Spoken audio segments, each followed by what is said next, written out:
जिंदगी में कई बार ऐसा लगता है कि हमारी सबसे बड़ी दुश्मन कोई और नहीं बल्कि हम खुद हैं।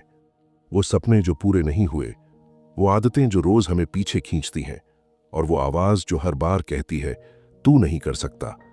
क्या ये सब बाहर की दुनिया से आता है, या फिर हमारे अंदर ही कोई ऐसा पहाड़ है जो हमें आगे बढ़ने नहीं देता?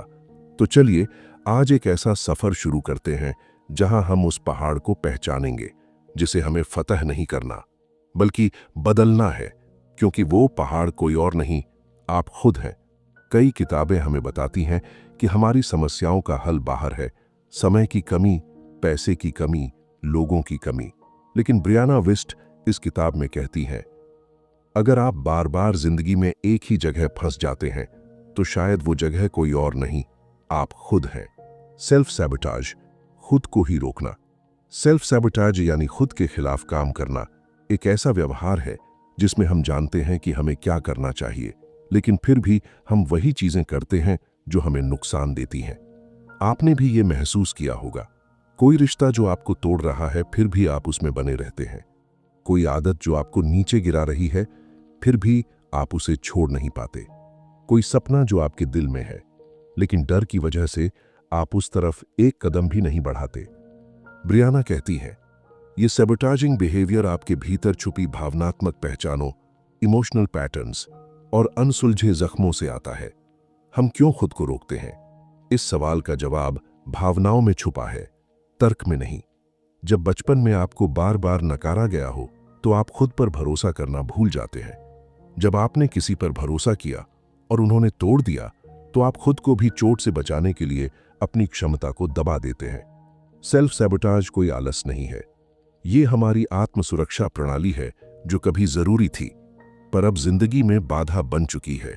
पहाड़ को जीतने से पहले आपको ये जानना होगा कि वो पहाड़ क्या है। क्या आपको बार बार रिजेक्शन का डर लगता है? क्या आप हमेशा अप्रूवल चाहते हैं दूसरों से? क्या आप अपने कंफर्ट जोन से बाहर जाने से डरते हैं? किताब कहती है, आपके डर को पहचानिए, वो बताता है कि आपकी सबसे बड़ी ताकत क्या है। सेल्फ अवेयरनेस का अर्थ है दर्पण में खुद को देखना। जब आप ये मान लेते हैं कि आपकी जिंदगी में जो कुछ हो रहा है उसकी जिम्मेदारी आपकी भी है, तो वहीं से बदलाव की प्रक्रिया शुरू होती है। हमारे डिसीजंस हमेशा इमोशंस से आते हैं, fear, guilt, shame, hope, Dzire.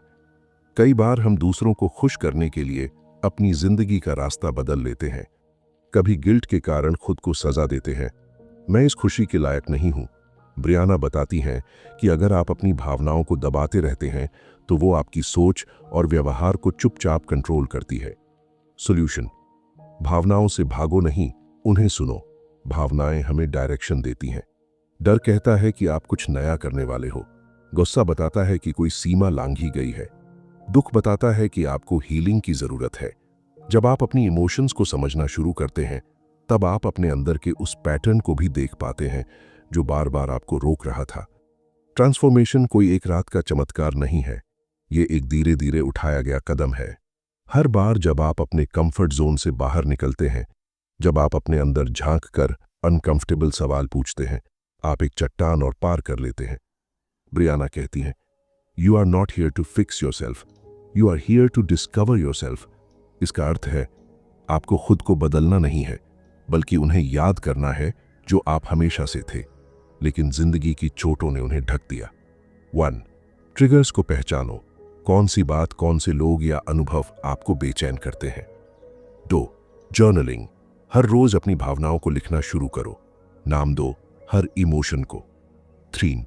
Reframing, thought, मैं नहीं कर सकता को बदलो, मैं अब सीख रहा हूं। 4. माइक्रो एक्शन प्लान, हर दिन एक छोटा सा डर झेलो, जैसे कि किसी से सच कहना, एक नई चीज सीखना या ना बोल पाना। पहले भाग में हम ये समझ गए कि पहाड़ बाहर नहीं है, वो हमारे अंदर है। लेकिन अब जब हमने उसका नाम, उसका डर, उसकी आकृति देख ली है तो हम उस पर चढ़ना शुरू कर सकते हैं। जैसे जैसे आप उसे पार करेंगे आप खुद को और गहराई से जानेंगे। ये सफर मुश्किल होगा, लेकिन हर कदम पर आपको लगेगा कि आप खुद से दूर नहीं जा रहे बल्कि करीब आ रहे हैं। जब कोई व्यक्ति पहली बार यह स्वीकार करता है कि उसका सबसे बड़ा दुश्मन कोई बाहरी चीज नहीं बल्कि वही है जो हर दिन आईने में देखता है। तो यह स्वीकारोक्ति जितनी कठिन लगती है उतनी ही मुक्त करने वाली होती है, क्योंकि यह जान लेना कि रास्ता खुद से होकर जाता है एक नए जीवन का आरंभ है। अब जब तुमने उस पहाड़ को पहचान लिया है, अब वक्त है कि उस पर चढ़ना शुरू किया जाए। लेकिन ये चढ़ाई कोई सीधी रेखा नहीं है और न ही ये सिर्फ मेहनत और योजना की बात है।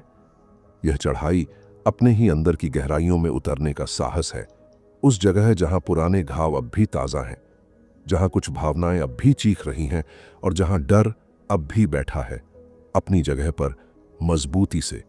पर यहीं से यात्रा सुंदर बनती है, क्योंकि अब तुम जानते हो कि तुम डर को देख सकते हो और फिर भी चल सकते हो।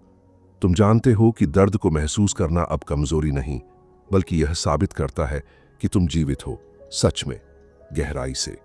तुम अब समझने लगते हो कि वह आलोचना जो हर दिन तुम्हारे भीतर से उठती है, वह अब कोई शत्रु नहीं, बल्कि एक पुराना दोस्त है जो बस डरा हुआ है।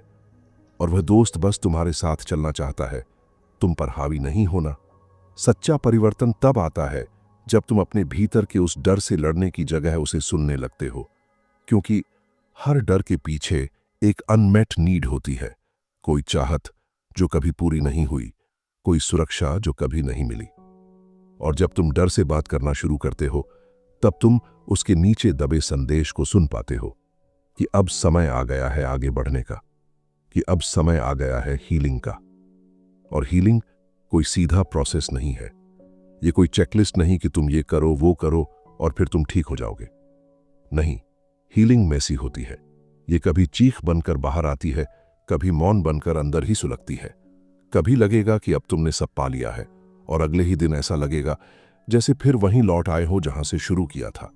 पर यही तो हीलिंग की सुंदरता है, वह लिनियर नहीं है, वह गहराई में उतरती है, गोल घूमती है, बार बार पुराने जख्मों को छूती है, ताकि तुम सच में उन्हें महसूस करके आगे बढ़ सको। जब तुम यह समझने लगते हो कि तुम्हारा इनर क्रिटिक बस तुम्हें सुरक्षित रखना चाहता है, तब तुम उसमें बदलाव ला सकते हो। तुम उसे हार्श आवाज से नर्चरिंग आवाज में बदल सकते हो, जैसे कोई बड़ा भाई जो डांटने की बजाय समझाता है, या जैसे कोई माँ जो कहती है, हाँ तुम गिरे लेकिन तुम उठ भी सकते हो और मैं यहीं हूं। अब तुम खुद के सबसे अच्छे दोस्त बनना सीख जाते हो। फिर आती है एक अहम कड़ी, विश्वास। खुद पर विश्वास करना, उस भविष्य पर विश्वास करना जिसे तुम देख नहीं सकते लेकिन फिर भी महसूस करते हो। यह विश्वास तुम्हें तब आता है जब तुम अपने पुराने पैटर्न्स को तोड़ते हो, जब तुम वही रास्ता नहीं चुनते जो हमेशा तुम्हें दुख देता था, जब तुम किसी इंसान से माफी नहीं मांगते सिर्फ इसलिए कि वह तुम्हें स्वीकार कर ले, बल्कि इसलिए क्योंकि तुम खुद को माफ कर चुके हो, जब तुम किसी टॉक्सिक रिश्ते को छोड़ते हो और खालीपन को झेलते हो, क्योंकि अब तुम जानते हो कि टेम्पररी लोनलीनेस हमेशा टॉक्सिक कनेक्शन से बेहतर है। जब तुम अपने जीवन में बाउंड्रीज बनाना शुरू करते हो, तब बहुत लोग नाराज होते हैं, क्योंकि तुम्हारा सेल्फ सैबोटाजिंग बिहेवियर उनके लिए सुविधाजनक था। जब तुम न कहना सीखते हो, तब तुम खुद से हाँ कहना शुरू करते हो। जब तुम अपने कंफर्ट जोन से बाहर जाते हो, तो डर की जगह क्यूरियोसिटी लेने लगती है, और यही क्यूरियोसिटी तुम्हें नई दुनिया दिखाती है, एक ऐसी दुनिया जो तुम्हारे लिए बनी है, पर तुम्हें उसका निर्माण खुद करना होगा। सेल्फ मास्टरी इस किताब का वो अंतिम चरण है जहां व्यक्ति खुद की दिशा तय करता है। लेकिन इसका अर्थ ये नहीं कि तुम अब परफेक्ट हो गए हो। इसका अर्थ ये है कि अब तुम्हें पता है कि इम्परफेक्शन में भी शक्ति है। अब तुम हर एक इमोशन को महसूस करने से डरते नहीं, बल्कि उसे समझते हो। अब तुम दूसरों के वैलिडेशन पर नहीं जीते, बल्कि अपनी आत्मा की आवाज पर चलते हो। अब तुम जानते हो कि फॉल करना फेलियर नहीं है।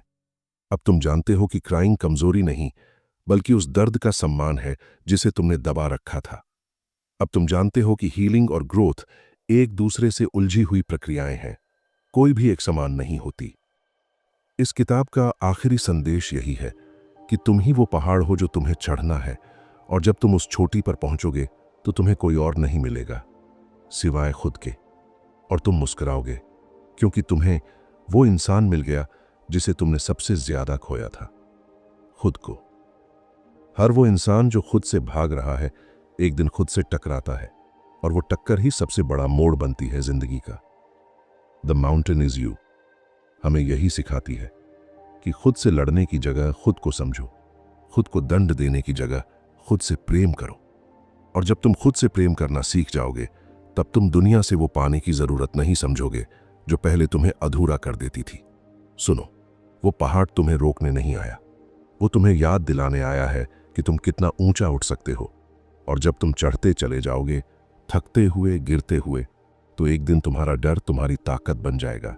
यही है द माउंटेन इज यू की आत्मा, और यही है किताबी राह।